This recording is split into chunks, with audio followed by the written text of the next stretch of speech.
Vamos dar continuidade ao estudo do nosso livro Recordações da Mediunidade, de Dona Ivone do Amaral Pereira. Estamos no nosso terceiro encontro, no quarto capítulo, Os Arquivos da Alma. Nós estudamos nesse capítulo uma das experiências mais dramáticas vividas por Dona Ivone, em que ela entrou num estado de inconsciência depois de uma crise nervosa, pelo que ela passou, ficou 2 meses nesse estado, e vivenciou uma experiência de desdobramento, em que ela recordou experiências que ela viveu em Portugal, em sua existência anterior, onde ela cometeu um ato suicida, se jogando de uma ponte, e depois ela conta tudo aquilo que ela vivenciou na condição de desencarnada, todo sofrimento, toda angústia e tudo mais, sendo também, ou sofrendo uma tentativa de aliciamento por espíritos obsessores, querendo que ela atuasse junto a eles e tudo mais. E aí então ela comenta que passando por tudo isso, sendo salva por outros trabalhadores, depois foi submetida a um tratamento espiritual, uma cirurgia que ela foi submetida para recompor a sua estrutura perispiritual, não apenas da condição daquilo tudo que ela vivenciou anteriormente, mas também um tratamento a que ela se submetera nessa encarnação atual, durante esse período de inconsciência que ela esteve, durante 2 meses, e que os espíritos comentaram que era exatamente uma lesão muito grave que ela tinha naquela região do coração, para reconstituir algumas fibras fluídicas que estavam ali se rompendo. Então ela comenta sobre esse tratamento que ela fez. Ela diz assim, então: mas não cessaram aí, isso aqui é só uma recapitulação do que a gente fez, mas não cessaram aí os acontecimentos do plano espiritual a meu respeito, durante aqueles 2 meses de agonia do presente. Vi-me também assistida por médicos espirituais, como se eles nada mais fossem do que médicos do plano terreno. Ingeria remédios em espírito e fui submetida a uma operação em meu corpo astral, ou perispírito, pois este era realmente o que enfermara. Eu me via na inteira dependência daqueles médicos, e, como doente grave, não reagia a coisa alguma nem opinava, inteiramente entregue à ação protetora daqueles beneméritos amigos. Mas para ingerir os remédios, passava-se o seguinte: os tutores espirituais, ou mais acertadamente os enfermeiros do plano astral, traziam-me para junto do leito onde permanecia meu corpo carnal inerte. O perispírito, pois, aproximava-se do corpo sem, contudo, despertá-lo, nem mesmo tocá-lo.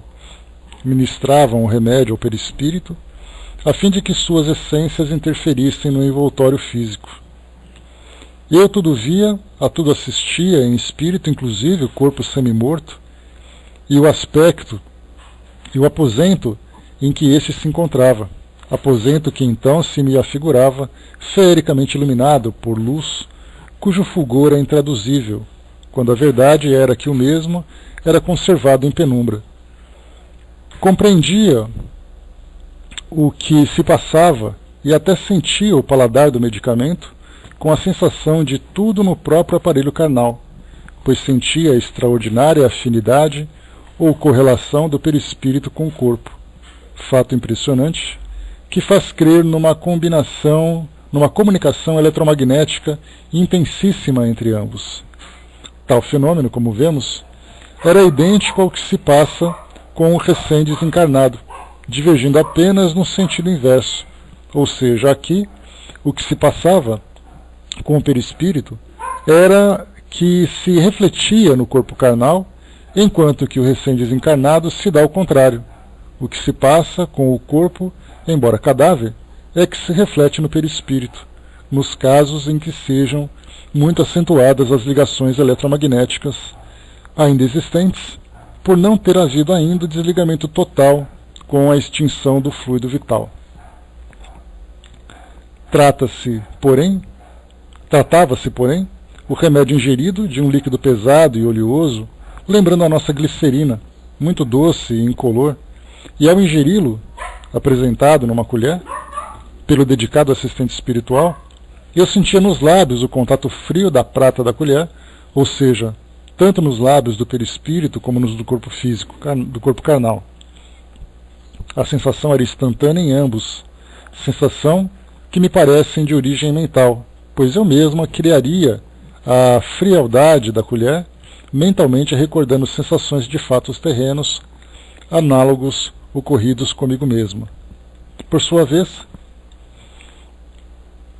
a colher era como qualquer colher de prata de baixelas antigas, cabo artístico, bojo muito côncavo, de grossos rebordos, e o frasco do remédio, igualmente artístico, esguio, tipo aristocrata da garrafa de cristal lavrado. Tudo quanto há sido possível observar nos planos normais do mundo espiritual possui um cunho de distinção e beleza intraduzível. Ordem, disciplina, observância dos bons costumes, refinada educação. O médico apresentava-se com o clássico avental de serviço, ancião de barbas brancas e cabeleira farta, branca também. Mas não se tratava de Bezerra de Menezes, e sim daquele Carlos de Canaleiras, que vemos em Memórias de um Suicida, um dos meus amigos e protetores espirituais. Aqui então, bom dia Cindizinha, bom dia Simar. Aqui então, vemos essa descrição do tratamento que ela comenta, e é nesse princípio então que nós vemos as cirurgias espirituais que são feitas nas instituições, quando os espíritos então, atuando ou diretamente no perispírito, ou através de médiums, para fazer com que haja esse tratamento, trata-se então o perispírito para interferir, para afetar então o corpo físico. Então, é um processo inverso do que ela comenta, em que o espírito, muitas vezes, o próprio perispírito, sofre a influência do corpo material quando há a desencarnação. Então, o perispírito ele acaba absorvendo ou influenciando o corpo físico a partir desses processos. No dia da operação realizada no meu perispírito, foi à noite, pela madrugada, ocasião em que o ambiente terreno apresenta menores dificuldades para a ação dos trabalhadores espirituais, aquela mesma entidade espiritual mostrou-me certo detalhe do mesmo, à altura do coração, e disse, podendo eu dessa vez reter as palavras: vê, são fibras luminosas, impressionáveis e delicadas, ao inconcebível pelo teu pensamento. E por isso, algumas foram rompidas pela intensidade da dor moral que te atingiu. Advindo então o estado de depressão nervosa, incompatível com o sistema de vibrações necessárias à existência. Em tais condições, o perispírito não suportará o contato carnal. Então vimos aqui a causa principal dela ter entrado nesse estado de coma, de inconsciência, após esse intenso estresse que ela vivenciou, o estresse que ela vivenciou. E ela não comenta, inclusive, a causa desse problema. Isso é algo muito particular da vida pessoal dela, ela não trouxe esses detalhes aqui para o conhecimento público, mas o que ela comenta exatamente foi esse grande estresse que fez com que ela entrasse nesse estado de inconsciência. E aqui nós vemos então os espíritos fazendo, apontando para ela a gravidade do problema, dizendo que se mantivesse numa condição se ela se mantivesse numa vida ativa, entre aspas, normal, dentro daquilo que ela podia, haveria ali o grave risco de uma desencarnação precoce. Talvez através de um infarto, um problema mais grave, que pudesse levá-la ao óbito. Então, o que nós vemos aqui, tudo iniciando, então, no perispírito devido a esse estado de estresse. E isso nós podemos fazer uma comparação agora, quando vemos, por exemplo, pessoas que passam também por essa mesma situação, sofrendo aneurismas vasculares cerebrais, infarto agudo do miocárdio, duas doenças gravíssimas, que acontecem nesses estágios, né, nessas situações de grande estresse emocional. Então nós simplesmente vemos, né, a pessoa passou por um estresse e acabou desencarnando. E agora, quando a gente começa a analisar da perspectiva espiritual e vendo exatamente essas lesões que esse estado emocional acaba provocando, nós vemos então que aquilo que afeta o corpo físico é o estágio final do problema, mas que tudo começa então no perispírito a partir do desequilíbrio emocional vivido por cada pessoa, né? Arpejo, bom dia. Isabel, bom dia. E continua. Em seguida, mostrou-me as tais fibras e então tive possibilidade de ver a mim mesma, à altura do coração, como num espelho mágico e muito eficiente. Com efeito, muito luminosas, como se fossem raios de sol concretizados, as fibras dir-se-iam também tenuíssimos fios elétricos que se tivessem partido. As partidas encolhiam-se, tais como fios elétricos arrebentados.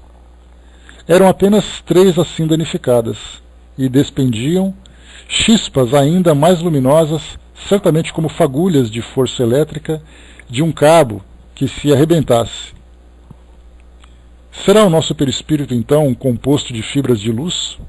O que sei, consoante a doutrina espírita, é que ele, o perispírito, se compõe de certa modificação do fluido cósmico universal, quinta essência da matéria, do fluido etérico e do fluido magnético, e sabe-se que todos os 3 têm a mesma origem e são luminosos.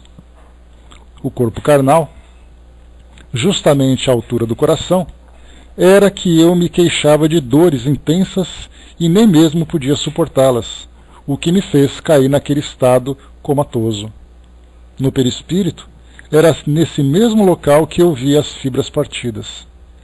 O médico terreno examinava o corpo material diariamente e não encontrava afecção alguma.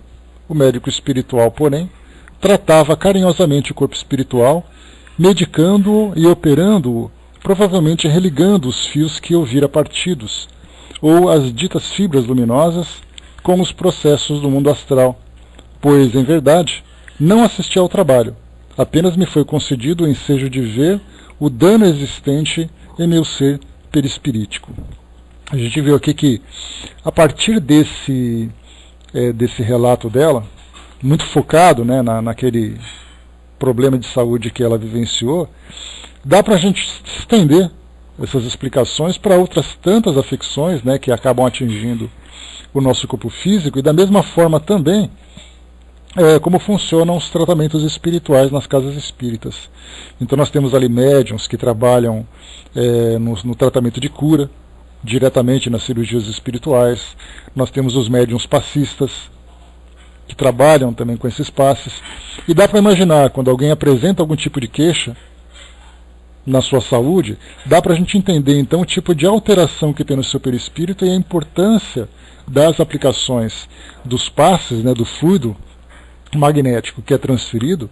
E Emmanuel nos lembra bem isso, né? Ele diz que o passe ele é como uma transfusão, que em vez de ser uma transfusão de sangue, como nós vemos hoje na nossa ciência material, é uma transfusão de fluidos, exatamente para que possa se recompor essas fibras lesionadas, né, devido à condição de vida que nós temos hoje. Então dá para imaginar, no caso, por exemplo, de alguém que vivencia um problema gástrico muito grave, a condição, né, dos fluidos ou das fibras fluídicas que tem nessa região, alguém que passa por um problema neurológico, um problema cardíaco, um problema respiratório, enfim, vários outros tipos de problema. Pessoas que fazem cirurgias no corpo físico, né, uma cirurgia, entre aspas, ortopédica, né, a partir do tratamento espiritual. Então a gente começa a imaginar a estrutura do perispírito e todas essas alterações que acabam depois sendo ajustadas a partir do tratamento que essas pessoas recebem. Então nós tivemos aqui 2 casos, né? No caso de Kardec, por exemplo, que também vivenciou um problema um problema do coração muito grave que quase o levou à desencarnação. Temos aqui Dona Ivone, também um problema que nós podemos também ver da mesma gravidade, quase a levou à desencarnação. Já podemos imaginar também, né, como o André Luiz mesmo relata num dos seus livros, né, falando sobre a desencarnação de uma pessoa, né, de um homem que tinha ali o corpo físico entrando praticamente em colapso devido à doença que o atingia, né? Então as células começavam a entrar em colapso, os órgãos paravam de funcionar, então era uma reação em cadeia, né? Em que o corpo dele ia gradativamente entrando no estado geral de falência e, consequentemente, o perispírito sendo desligado, quase que expulso do corpo físico, mas ele, então, resistindo a essa possibilidade da desencarnação, já que ele não aceitava, né, porque os seus interesses estavam aqui ainda no mundo físico, ele então resistia e dificultava muito, porque o corpo já não suportava mais o contato com o perispírito, e o perispírito querendo, né, ele querendo continuar preso ao seu corpo físico. Então nós vemos nos casos dos pacientes que desencarnam numa condição de falência múltipla de órgãos, nós vemos então essas fibras se desprendendo do corpo físico que entra nesse estado de degradação, e aí então levando essas sequelas, vamos dizer assim, para o seu corpo perispiritual. Daí que muitos espíritos, então, que mesmo desencarnados, continuam vivenciando, né, os sintomas da doença que anteriormente tinham, isso como um reflexo do efeito do seu corpo físico sobre o corpo perispiritual. Então ele leva, vamos dizer assim, na sua memória, os mesmos sintomas, as mesmas situações, né, que eles acabavam sofrendo naqueles momentos finais. Então esse trecho aqui, ele sendo bem estudado por médiums que trabalham com cura, ele acaba sendo muito instrutivo, porque faz exatamente o que a gente imagina assim, que não é apenas um problema do coração, que está sendo tratado com uma cirurgia espiritual ou com tratamento de passe, mas nós vemos ali então uma estrutura fluídica que passa por todas essas alterações, por todas essas lesões que precisam ser recompostas. Então é muito interessante o estudo do perispírito e as lesões provocadas no perispírito que por consequência acabam afetando então o nosso corpo físico. Bom dia, Márcio. Continuando. Entre mentes, ouvia como através de um sonho que o médico em apreço acrescentava enquanto agia no serviço da operação, não sabendo eu se ele assim dizia, desejando ser por mim ouvido para que eu mais tarde transmitisse a lição, ou se realmente ministrava alguma instrução acadêmica a assistentes seus, talvez espíritos em aprendizado no mundo astral, talvez até mesmo espíritos médicos encarnados que durante o sono do corpo alçassem ao invisível a fim de colherem novos cursos para sua clínica humana. Dizia a eminente entidade, respondendo a uma daquelas personagens que indagava: são verdadeiramente órgãos? Pois se referiam ao conjunto do perispírito. Aqui é uma pergunta muito interessante, que já se foi feita, né, várias vezes, se o nosso corpo, se o perispírito tem órgãos, como tem o nosso corpo físico. Estômago, intestino, coração, pulmões, dentre outros órgãos, né? Então é uma dúvida que se tem, mostrando inicialmente que o perispírito ele é apenas um conjunto de fluidos que dá o formato que nós conhecemos hoje. Mas poderíamos perguntar, numa dúvida que é muito natural de se apresentar, se esse molde que nós vemos tem interiormente a mesma estrutura que um corpo físico tem. Vamos ver aqui como ele pode dizer. Então, são verdadeiramente órgãos, pois se referiam ao conjunto do perispírito. Órgãos propriamente, como os do corpo físico humano, não são nem poderiam ser. Não possuindo vocábulos para fazermos compreender melhor, convenhamos em chamar-lhes órgãos. São, porém, a forma semimaterial ideal dos mesmos órgãos humanos, como que baterias, acumuladores de vida intensa, poderosas e sensíveis ao mais alto grau que podereis compreender. Forma sede de energias vibratórias incalculavelmente ricas. Essa vida aí existente é constituída pelas várias modificações do magnetismo ultrassensível e da eletricidade, cujos poderes totais o homem ainda não pode abranger, ao passo que o conjunto é protegido pela camada vibratória da matéria mais rarefeita existente no planeta, a qual tudo reveste, modelando a figura humana ideal. Cada uma de tais baterias, ou órgãos, armazena uma força eletromagnética de grau ou sensibilidade diferente, ativando as funções do corpo humano. Umas dão vida e energia ao cérebro, polo em maior importância em ambos os aparelhos, perispírito e físico terreno, outras ao coração, mais outras à circulação do sangue, outras mais às funções gástricas, hepáticas, genitais, etc., etc. Enquanto que tudo será como que observado, dirigido ou fiscalizado pelo sistema nervoso, cuja sede, como sabeis, é esse mesmo corpo. E assim sendo, as mesmas baterias, entre aspas, trarão como que o desenho dos órgãos que deverão acionar o corpo humano. Aqui ela traz para nós uma observação de rodapé, em que ela diz assim: o leitor se admirará de que me fosse possível reter essa lição e descrevê-la 20 anos depois de tê-la ouvido. Mas temos de nos lembrar de que aquilo que se grava em nossa memória durante os chamados semitranses se torna inesquecível para o estado de vigília, decalca-se em formas indeléveis e, quando necessário, estas se levantam dos arquivos em que são contidas pelos canais da intuição. Assistindo o médium ao mais pelos mentores espirituais durante o exercício mediúnico, torna-se-lhe tão mais fácil a reprodução do que foi ouvido e visto muitos anos depois. Falando sobre as ideias, as imagens que ficam armazenadas na memória do médium.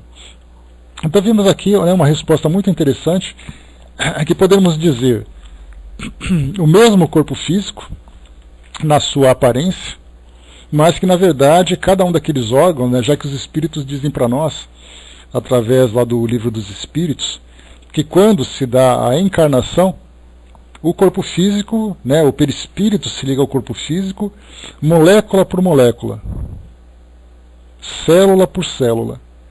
E como nós temos no nosso corpo um conjunto de órgãos que acabam sendo regidos por essa, que acaba sendo regido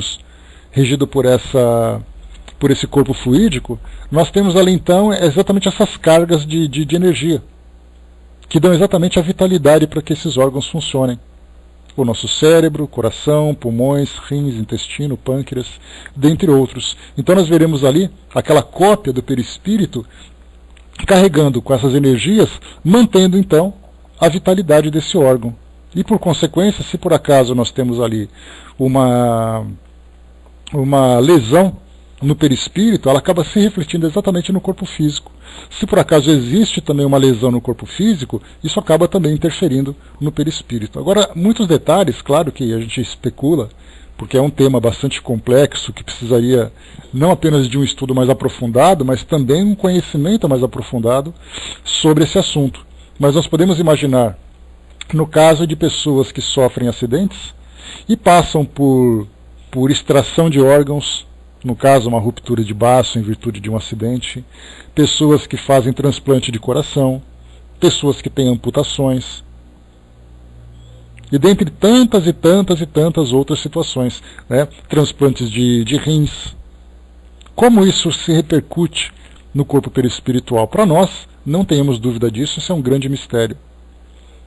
E André Luiz mesmo, comentando sobre as experiências que ele vivenciou no plano espiritual agora, não mais como um mero observador, mas um aprendiz da medicina espiritual, a partir do conhecimento que ele tinha da medicina humana, da medicina terrena, dá para a gente então observar ali os tantos e tantos detalhes que ele vai descrevendo para nós sobre esse tema.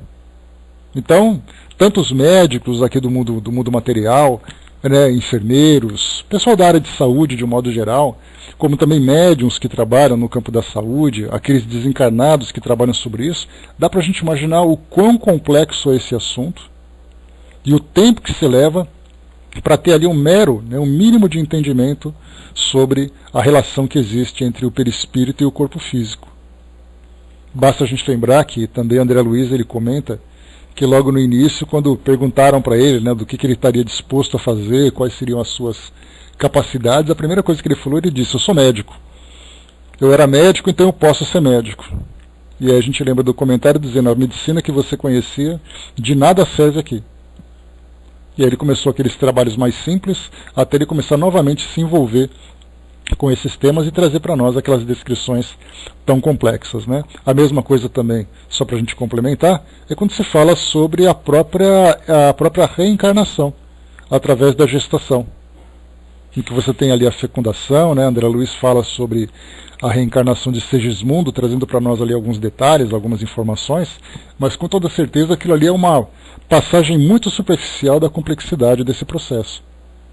Então fala ali sobre a fecundação, sobre a aproximação do espírito, a forma como o perispírito se vincula àquele embrião, que depois se transforma em feto, e ele vai se desenvolvendo até chegar naquele corpo mais formado, e a gente vê o perispírito se desenvolvendo, acompanhando o desenvolvimento do organismo, até o momento do nascimento, quando se dá então o estreitamento da relação até a conclusão da reencarnação propriamente dita. Então a gente vê por fora, o perispírito acompanha o corpo físico, beleza. Agora quando se fala sobre naquela ideia mais profunda, né? Sobre, vai com Deus, Andréia, beijos. Quando se fala daquela forma mais profunda, né? A forma como o perispírito se vincula, o modo como esses centros energéticos também vão se conectando com o corpo físico. A gente lembra, né, o professor Hernani Guimarães Andrade falava sobre o MOB, né, modelo organizador biológico, de que forma que esse modelo organizador biológico, que é o perispírito, influencia na elaboração do perispírito. Aí nós vemos as sequelas também que podem acontecer das lesões perispirituais que nós muitas vezes mantemos no mundo espiritual, devido a dramas de consciência, devido a expiações e tudo mais. Então a lesão vem no perispírito e se reflete no corpo espiritual, muitas vezes gerando uma má formação. Então uma criança que começa desde o início ter um desenvolvimento problemático no seu corpo físico, essa lesão muitas vezes vem exatamente do seu corpo perispiritual. No caso de uma criança que nasce com uma doença no coração, desde os primeiros dias a gente se pergunta, mas é um acaso da natureza, como muitas vezes se pensa, né? É um acaso da natureza que o corpo físico não se formou bem e aquela criança nasceu com uma cardiopatia. Aí nós da visão espírita perguntamos, mas espera aí, o que aquele espírito traz de bagagem espiritual para provocar aquela lesão, para interferir dessa forma no seu corpo físico? E a gente começa então a abrir as tantas e tantas possibilidades da causa que se encontra no histórico do espírito e na elaboração do seu perispírito, e não uma causa meramente orgânica como se vê hoje na nossa ciência tradicional. Uma grande dúvida que nós temos hoje, um tema que é recorrente no meio espírita, é falar, por exemplo, sobre essa crise de microcefalia que nós tivemos o ano passado aqui no Brasil. Ou tivemos, né, nesse período, né, quer dizer, foi no ano passado, porque as crianças nasceram agora, mas mais de 2.000 casos de crianças com microcefalia. Aí nós vamos atribuir a causa, naturalmente, ao vírus, claro. Mas a exposição dessas crianças, a elaboração daquele corpo perispiritual, daquele corpo físico, né, que traz aquela limitação, e nós nos perguntamos, mas e o perispírito? Qual a interferência dele nesse processo? A culpa é de um mosquito que comprometeu a existência de um espírito, de uma família, ou existe um histórico espiritual que interferiu perispiritualmente para gerar aquilo tudo? Aí a gente fica naquela grande dúvida, né? Porque do nosso ponto de vista, da nossa perspectiva, isso nós temos uma visão muito limitada, muito superficial desse tema. Mas vamos lá. Então ela falava sobre exatamente essas baterias, né, do organismo, né, do corpo físico, que tem aquela mesma aparência do nosso do corpo perispiritual, que tem a mesma aparência do corpo físico. Tudo isso eu retive na lembrança, sonolentamente, enquanto me operavam, tendo eu a impressão de que realmente a ocasião fora aproveitada para uma aula, pois, como sabemos, o tempo nunca é perdido no mundo espiritual, com uma só individualidade, tudo sendo motivo para esclarecimento e instrução à coletividade. Aqui só mais um comentário rápido. A impressão que ela teve do médico, né, do Carlos de Canalejas, Roberto de Canalejas, desculpa, do Roberto de Canalejas, falando sobre comentário da Dona Ivone, de uma possível instrução com médicos aprendizes que se encontravam lá. Então a gente vê exatamente isso também, né? Olá, fraterna, bom dia. Exatamente isso, né? Temos médicos aprendizes, como André Luiz também o era, porque aqui o interessante é que a Dona Ivone comenta aquilo que ela ouviu o médico falar para outras pessoas ou para ela, que ela não consegue discernir exatamente, né? Pelo estado de um pouco de confusão que ela tem ali naquele momento. Mas André Luiz, ele comenta nos seus livros no momento em que os médicos comentam com ele durante uma determinada operação. Então André Luiz relata a sua condição de aprendiz, ouvindo a instrução enquanto o paciente ia sendo operado, e aqui nós vemos o paciente sendo operado ouvindo o médico conversar com o médico instrutor conversando com outros aprendizes. Da mesma forma que acontece aqui no nosso mundo físico. Né? Para quem já passou por essas experiências de tratamento médico, tendo ali aprendizes por perto, é interessante que você vê os médicos falando com você e depois falam entre si, trocando informações, trocando ideias, opiniões, e a gente fica meio que observando, né, o desenrolar da conversa e do tratamento, do diagnóstico que eles vão trabalhando, né? Então no plano espiritual não é diferente, existe um compartilhamento de informações, né, e o aprendizado ali é para todos também. Auxiliavam o médico duas outras entidades desconhecidas para mim, ao passo que eu, em espírito, durante a operação, permanecia deitada sobre uma mesa em tudo idêntica às mesas de operação dos modernos hospitais, acima do corpo carnal inerte, o que quer dizer que o serviço era realizado no próprio aposento onde o corpo físico jazia inanimado.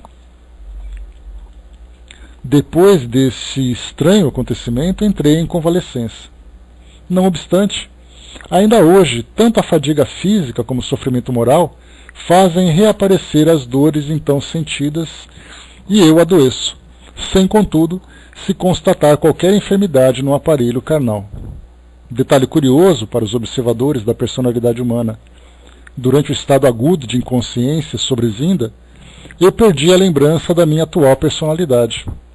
As raras vezes que pude falar naquele estado, segundo informações das pessoas que me assistiam, eu me reconhecia com a personalidade de minha existência passada, quando filha de Charles. O nome dele, porém, em sua última existência terrena, verificada no século XIX, não era esse. Né? Inclusive ela comenta que não é conveniente falar o nome dele exatamente pelas especulações, né, e problemas históricos que isso poderia gerar. De certa feita, contaram-me mais tarde, sentei-me no leito e pedi apetrechos de escrita. Pus-me a escrever naturalmente, disseram, fazendo de uma almofada o apoio necessário. Escrevia lentamente, qual o aluno na aula de ditado ouvindo a tese apresentada pelo professor. Recordo-me vagamente, como em sonho, desse fato terreno. Lembro-me, no entanto, de que me via numa rica biblioteca ornada com móveis em estilo manuelino, muito polidos, reluzentes. O recinto era fartamente iluminado, com luzeiros de tons azuis. Eu me sentava à secretária e escrevia laudas de papel muito branco, e como de legítimo cetim, pois que reluzia, e Charles, à minha frente, do lado oposto à secretária, ditava o que eu escrevia. Apresentava-se ele profundamente triste e trajava-se de branco luminoso, com indumentárias nobre do século XI, época em que viveu na França e foi sacrificado na célebre Matança dos Huguenotes.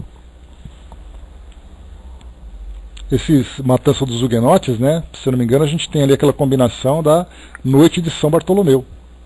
Mas aqui coloca século XI, né, então um pouquinho depois, eu acho. Esse ditado foi uma mensagem explicando-me os erros por mim cometidos outrora e suplicando-me que prosseguisse na marcha reabilitadora, entregando-me à causa de Jesus com todas as renúncias, pois para tal situação fora que eu reencarnara, e somente assim lograria firmeza e paz, não só diante das provações, mas também tendo em vista as tarefas mediúnicas intelectuais que deveria realizar, ao passo que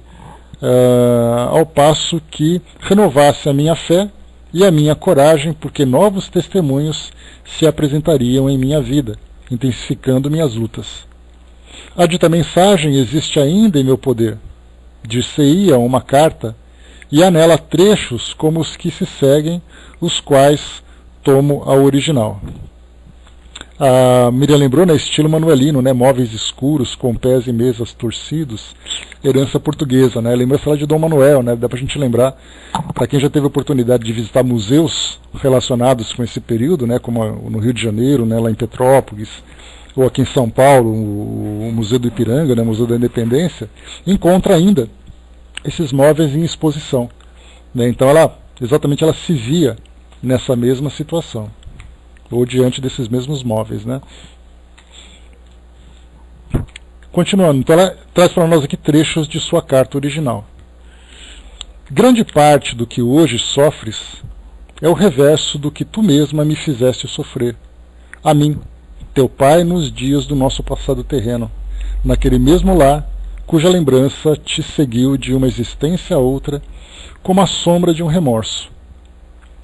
Já pensaste, porventura, minha filha, o que foi a dor que me pungiu o coração ao constatar que tu, a quem eu amava acima dos demais afetos da família, preferiste a morte a sofrer tuas próprias desventuras, resignada ao pé de mim, amparando-se na minha ternura?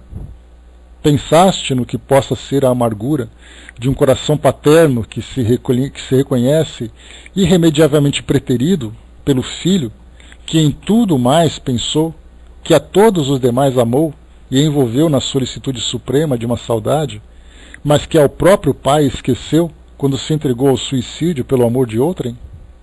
Pois tu fizeste isso com teu pai. Pensaste acaso no que padeci, obrigado a viver ainda naquele lar onde nasceste, depois que o abandonaste, primeiro para te entregastes ao cultivo das paixões, e depois para buscar a morte voluntária fora dele?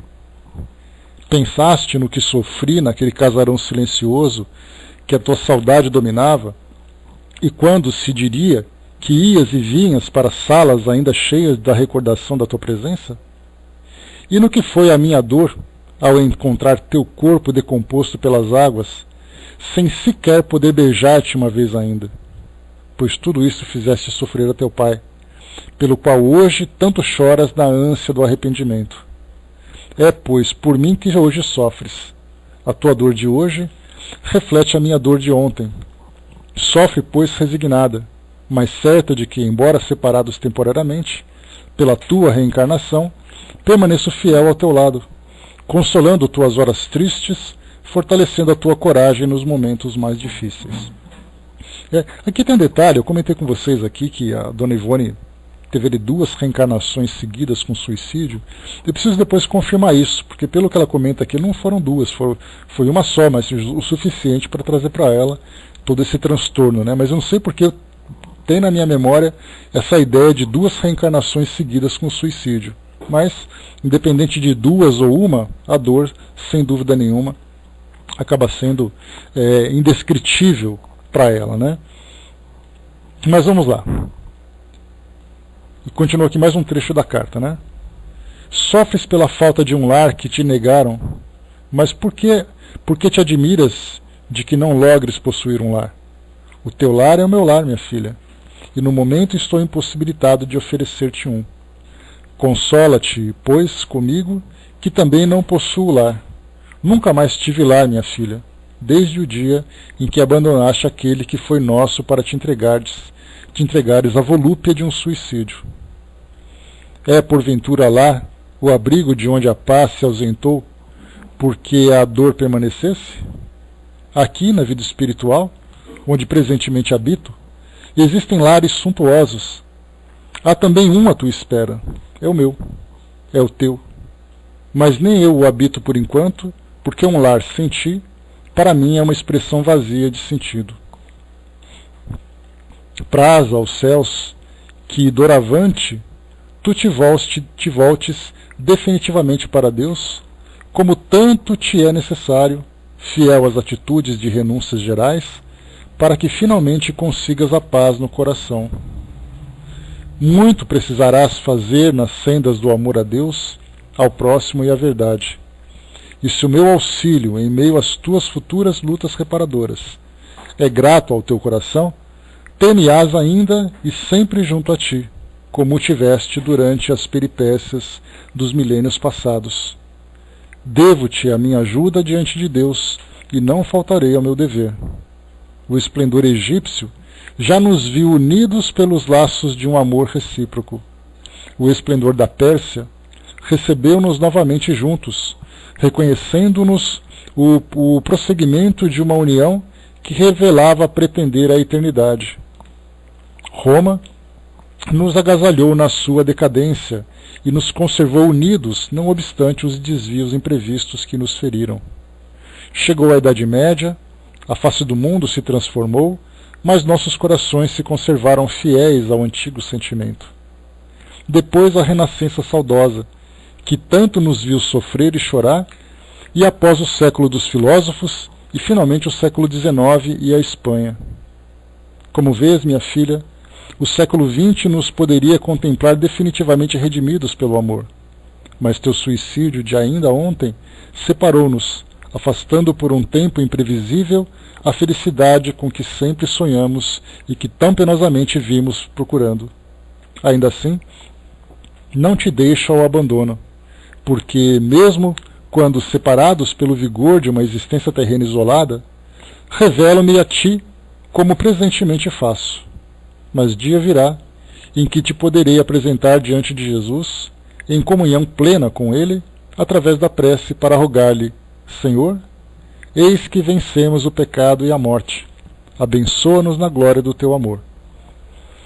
E em nossas almas, nesse dia, certamente ecoarão palavras idênticas àquelas dirigidas a Maria, prosternada aos seus pés.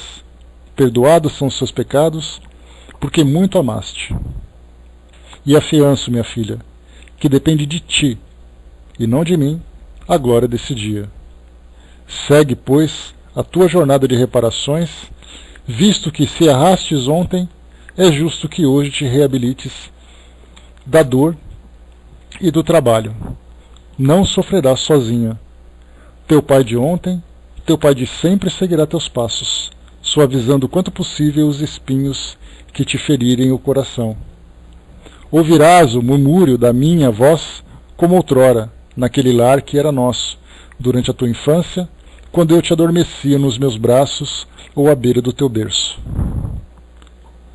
Uma vez terminada a escrita, que foi longa, deitei-me novamente no meu leito de dor e voltei ao estado de coma, sem haver pronunciado um monossílabo com quem quer que fosse. Então essa descrição, né, do fenômeno por si só já é para nós algo impressionante, né? Uma pessoa que se encontra em coma, se levanta, se senta à beira da cama, começa a escrever, depois volta e toma de novo a condição de inconsciência. E após esse fenômeno, né, que certamente espantou todas as pessoas que estavam ali próximas, temos então uma comunicação como essa. É claro, né, que na nossa curiosidade e também na nossa imaturidade espiritual, eu acho que todos gostaríamos, né, de vivenciar uma experiência semelhante de comunicação, de ter alguém próximo que trouxesse para nós respostas, que se apresentasse para nós, né, dando aquela motivada e tudo mais, mas junto com essa motivação toda, vieram também o histórico, as lembranças, as dores. Então a gente pensa, né, bom, se o preço para se pagar por uma revelação dessa é exatamente vivenciar ou revivenciar tudo isso que foi vivido no passado, então é melhor a gente continuar no nosso silêncio, na nossa ignorância, né?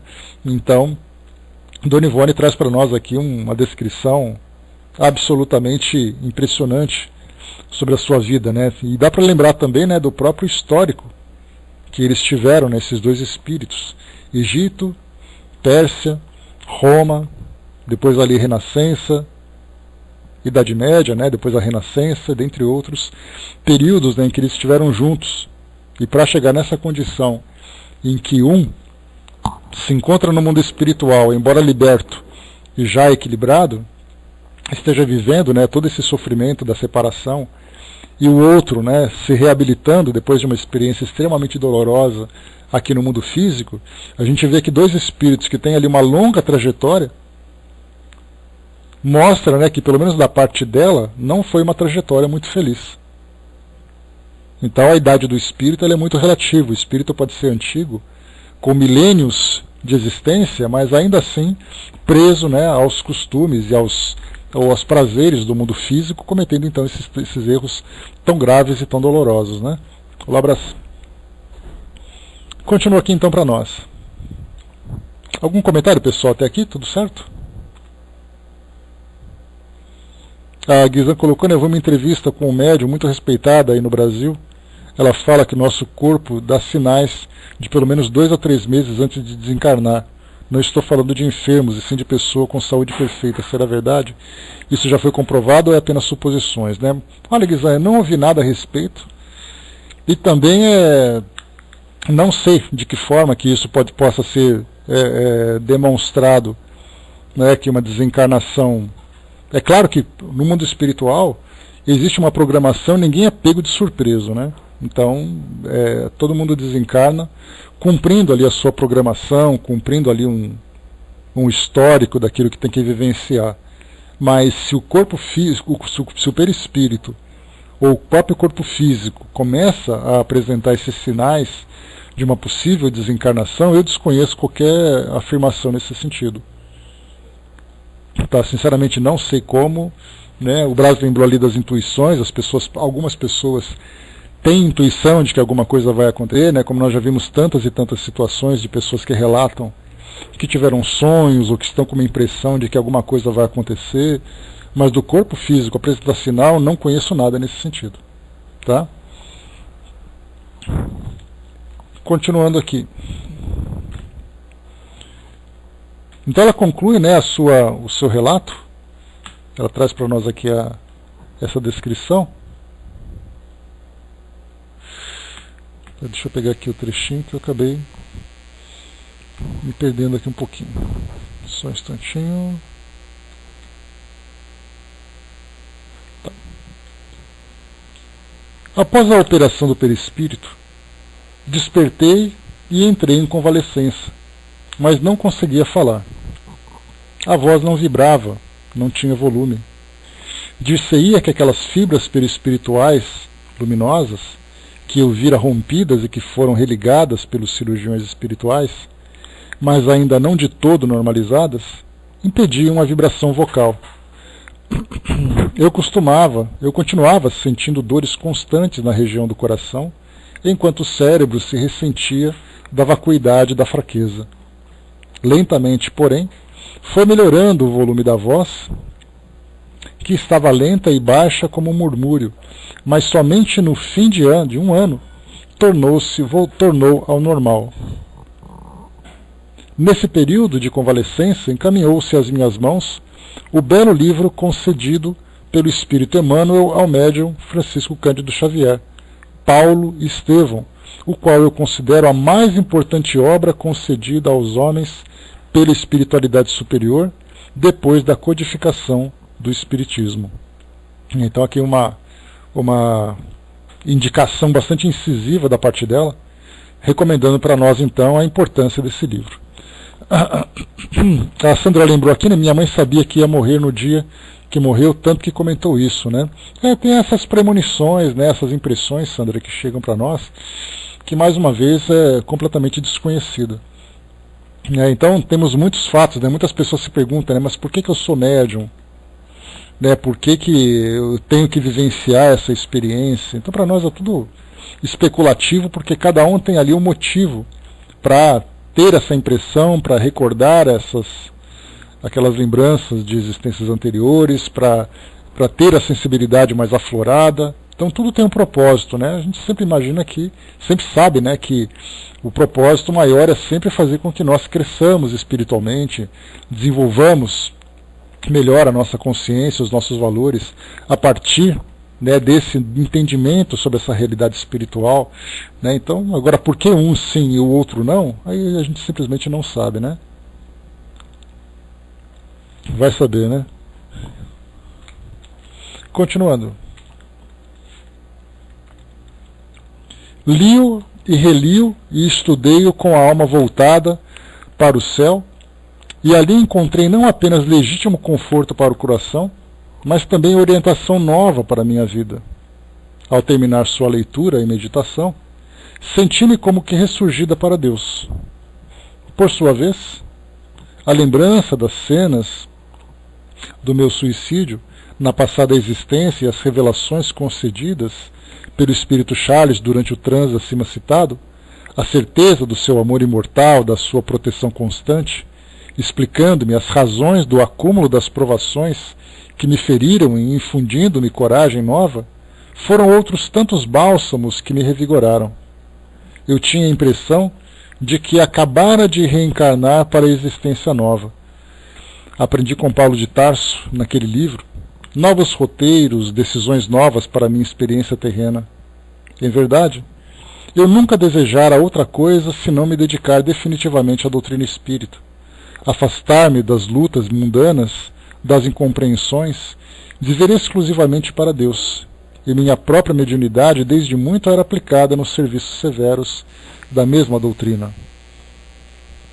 Mas minhas provações, que desafiaram todas as possibilidades de alívio e resistência, perturbaram-me o desempenho mediúnico durante muito tempo, tendo eu reconhecido então que me cumpria realizar tarefas no campo espírita, não suave e comodamente, mas em plena luta, bracejando contra as marés do infortúnio, das opressões, da má vontade do mundo, a meu respeito. Deixa eu ver rapidamente aqui. Obrigado, Cinzinha. A Sandra colocou, né? Acho que deve ter uma preparação, assim como é o nascimento, né? Sim, sem dúvida. Né? A gente lembra que nada acontece por acaso, a preparação reencarnatória de cada um de nós traz ali um entendimento sobre o porquê das coisas, né? Que hoje nós nos lembramos, mas certamente os espíritos mostram ali causa, efeito, mostram ali os recursos que estarão à nossa disposição, a importância de vivenciar tudo aquilo. Daí a grande dúvida que a gente tem é exatamente encontrar sentido para tudo isso. Aliás, não raras vezes, né, as pessoas dentro do meio espírita, ou mesmo, vamos dizer assim, dentro do meio religioso, as pessoas perguntam, né, o que Deus espera de mim? Me oferecendo tal experiência ou tal situação. Para nós a resposta, né, nós espíritas, a resposta é bastante simples, né? O que Deus espera de nós é que nós aproveitemos ao máximo as experiências que são colocadas à nossa disposição para o nosso crescimento. Agora, as causas de tudo isso, nós sabemos também que elas se encontram no passado. Kardec afirma isso nos estudos aqui do Evangelho segundo o Espiritismo, quando ele diz, né, se as causas de um determinado sofrimento, de uma determinada dificuldade não se encontram no presente, elas certamente se encontram no passado. E o esquecimento do passado ele vem como uma chave libertadora da nossa consciência para que a gente possa, né, a partir dessa encarnação desprendida do passado, termos mais liberdade de ação, né, liberdade de escolha, de mudança de pensamentos, né? Senão, do contrário, nós ficaríamos ali presos, né, à culpa, ao peso das situações anteriores, fazendo com que nós tivéssemos uma existência muito dolorosa, com essas lembranças vivas na nossa consciência. Então, quer dizer, nós, de um modo geral, temos ali o esquecimento do passado. No caso da Dona Ivone, como ela comenta aqui, o passado ficava vivo na consciência dela, não apenas vivo, mas ela revivia aquilo através dessas lembranças, e mais do que isso, era ela sempre relembrada pelos próprios espíritos que estavam juntos a ela, né? O espírito Charles, né? Também o espírito Roberto, né?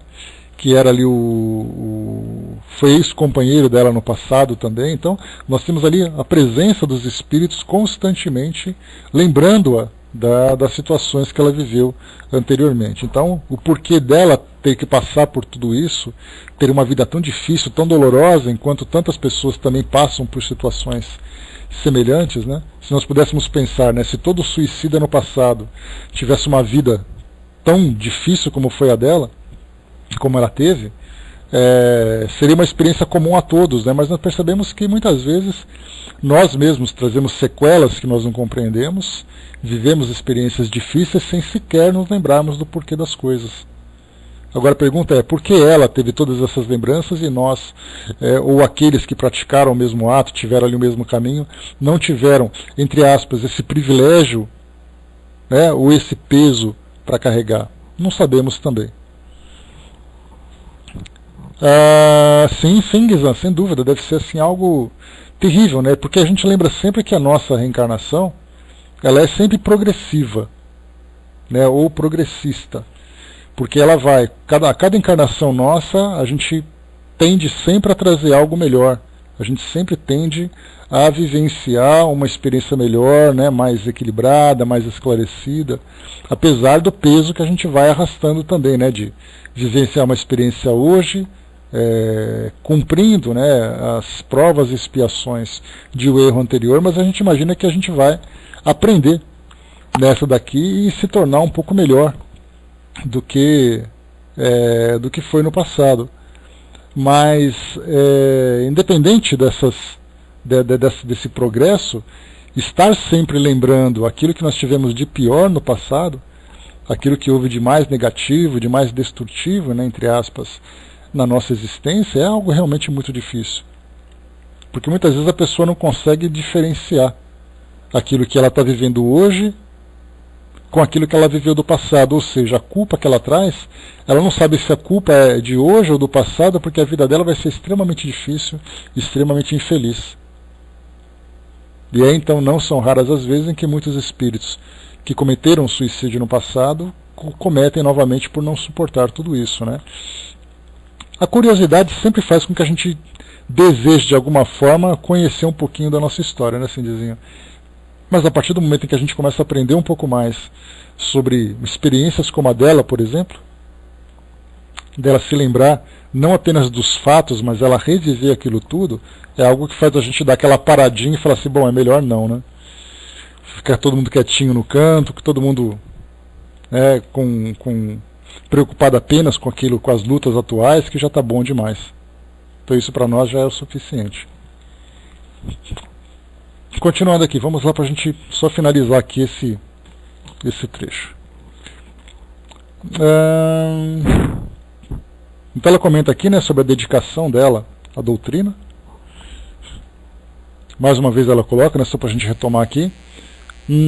Mas minhas provações, que desafiaram todas as possibilidades de alívio e resistência, perturbaram-me o desempenho mediúnico durante muito tempo, tendo eu reconhecido então que me cumpria realizar tarefas no campo espírita não suave e comodamente, mas em plena luta, bracejando contra as marés do infortúnio, das opressões, da má vontade do mundo a meu respeito.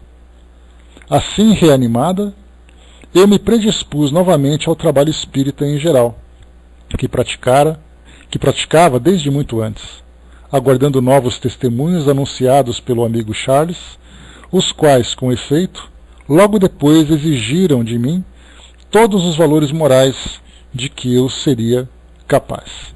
Né? Então aqui a gente termina esse capítulo 5, capítulo 4. O próximo capítulo será aqui o de materializações, né, de fenômenos que ela vai experimentar. Mas o que vale para nós aqui, nesse capítulo, logo no início, deixa eu pegar aqui rapidamente. Só um instantinho. Só estou pegando aqui o histórico dela.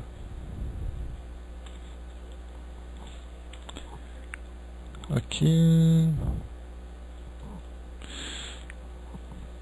no capítulo 4, ela coloca o início da experiência que ela vivenciou, né, que foi em 1942, se não me engano. Está aqui, pelo ano de 42, minhas provações intensas desde a infância se agravaram profundamente.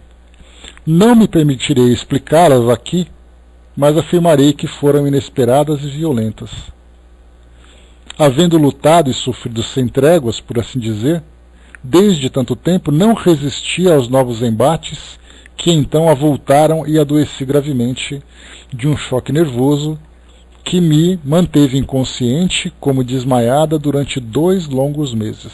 Então foi aqui em 1942, e ela nasceu ali por volta de 1906, 1910, né?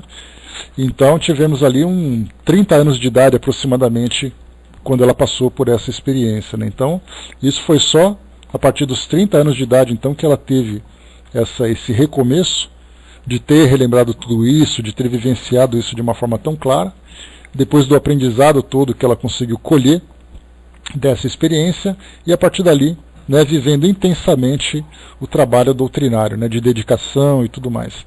Muitas vezes a gente pensa, né, que, só para a gente poder ilustrar um pouquinho essa passagem, nessa nossa reta final aqui do nosso estudo de hoje, a gente vê, por exemplo, espíritos, né, como Divaldo Franco, como Chico, como Raul Teixeira, Dona Ivone, né, que viveram um missionato mesmo, né, dentro da doutrina espírita, trabalhando nas instituições, fundando instituições, renunciando, né, às experiências pessoais, porque como nós vimos, né, esses são 4 exemplos que nós tivemos de médiuns e trabalhadores da doutrina espírita que vivenciaram ali o celibato, né? A renúncia de uma vida pessoal, de uma família, como geralmente, né, nós imaginamos uma família, uma jornada feliz aqui no nosso mundo hoje, para viver exclusivamente desse trabalho. E na nossa visão não, tranquilamente, eles vão então, o que eles estão fazendo é algo nobre, é algo muito feliz, que certamente é um exemplo para todos nós, mas quando nós viramos a moeda e começamos a analisar a partir da vivência pessoal de cada um deles, quais seriam os seus sonhos, quais foram as suas renúncias, né, o que eles tiveram que abrir mão para poder seguir nessa jornada, quais foram os compromissos que eles tiveram para manter esse exemplo que nós olhamos aqui de fora, né? Então, é algo muito doloroso, principalmente para ela, porque ela conta que foi uma vida extremamente infeliz. Então, o que ela fala sobre ter vivido uma vida dedicada à doutrina espírita, dedicada a Deus, tem por outro lado nos bastidores uma vida muito infeliz, como ela comenta, em que ela não pôde vivenciar, né, aquilo que a vida poderia oferecer como uma vida de felicidade, né, uma pessoa por quem ela pudesse compartilhar sentimentos de afeto, alegrias no ambiente do lar, no ambiente doméstico. Nada disso foi proporcionado para ela. Para o Chico é a mesma coisa. Embora rodeado ali de pessoas porque ele tinha um afeto muito grande, um carinho muito grande de amigos, né, de pessoas que trabalhavam com ele e tudo mais, naquela relação mais pessoal, mais próxima a ele era assim simplesmente alguém sozinho, vivendo uma vida entre aspas solitária, no meio de uma multidão, sendo observado, sendo cobrado, sendo sempre solicitado, mas jamais podendo viver suas experiências pessoais. Do Divaldo é a mesma coisa, a gente pensa, né, poxa vida, né? Mas essa é a questão, Guizan, né, como eu falei para vocês já num outro estudo, a gente pensa assim que foi uma vida de sofrimento, mas o sofrimento que eles tiveram, né, é um sofrimento, eu acredito nisso, né, claro, é uma especulação que a gente faz, é um sofrimento diferente do nosso. Porque o nosso seria abrir mão daquilo que a gente curte no nosso dia a dia, de você passar um tempo na televisão, com a família, de passeios e tudo mais. O que eles esperam exatamente, esses espíritos, para poder viver uma experiência de felicidade? No caso dela, da Dona Ivone, ela comenta exatamente que ela sentia falta disso. Era uma criança infeliz, uma adolescente infeliz, uma pessoa infeliz, vivendo essas dores, vivendo todas essas angústias e toda essa renúncia. Então, quer dizer, teve ali o lado positivo dela. Agora, quando a gente fala assim, nasceu para sofrer, na verdade nasceu para reconstruir, para reparar. Então, do nosso ponto de vista, é muito sofrimento. Mas depois, no final, sem dúvida nenhuma, quando eles fazem um balanço da trajetória que eles vivenciaram, de, apesar de todo esse sofrimento, ter chegado ao final e ter colhido o fruto de tudo aquilo que foi plantado, de todo o trabalho que foi realizado, certamente virá depois a felicidade. Então é uma vida de sofrimento, de renúncia, porque teve uma causa. No caso dela, teve um histórico. No caso do Chico, do Divaldo, do Raul e de outros tantos médiuns, né? A gente fala só desses 4 porque são assim 4 referências que nós temos na doutrina espírita, mas nós temos aí uma legião de anônimos que vivendo da mesma forma também, renunciando às experiências pessoais para viver, né, aquilo que diz respeito a um trabalho não apenas dentro da doutrina espírita, né? Nós vemos, por exemplo, né, tivemos recentemente a desencarnação de Dom Paulo Evaristo Armes, temos ali da Dona Zilda Armes, da irmã dele, temos ali Madre Teresa de Calcutá, que se dedicaram a uma vida de celibato, uma vida religiosa, de dedicação e tudo mais, mas quais foram exatamente as dores que carregavam em seus corações por terem vivido esse isolamento daquilo que nós entendemos como felicidade do nosso mundo hoje? Né? Então, só quem está vivendo isso sabe, né, depois de fazer ali uma revisão de suas existências, vão entender as causas de terem vivido essa renúncia toda, e depois, no futuro, né, no momento oportuno, entenderão do porquê daquilo tudo e poderão planejar uma vida diferente, né, com mais equilíbrio, com mais alegrias, né, podemos dizer assim. O Brás colocou, né, parece que Divaldo lembra a sua vida como Torquemada na Espanha, né? Ele comenta algumas coisas, né, o Brás, e inclusive, né, no passado, Tomás de Aquino, né? Não, Tomás o que, Dudu? Então, assim, o Divaldo, ele comenta, inclusive, vida religiosa que ele teve, né? A Tomás de Torquemada, né? Tá. Então ele fala sobre uma vida de religiosa que ele teve no passado também e tudo, né? Então, é claro que não cabe a nós, né, ficar especulando sobre a vida deles, né, mas a gente se permite fazer essa análise de entender exatamente essas renúncias que nós temos hoje. Se por acaso existe uma doação, um sacrifício que eles fazem em benefício de uma causa que pode se estender por toda a humanidade, ou uma causa que pode se estender por uma apenas localizado, não deixa de ser um trabalho de renúncia. E esse trabalho de renúncia, né, acaba tendo ali seu preço também, né, de não ter vivido aquilo que nós chamamos, né, de uma experiência natural da nossa vida hoje. Muito bem, pessoal, fechando por aqui o nosso estudo de hoje, então.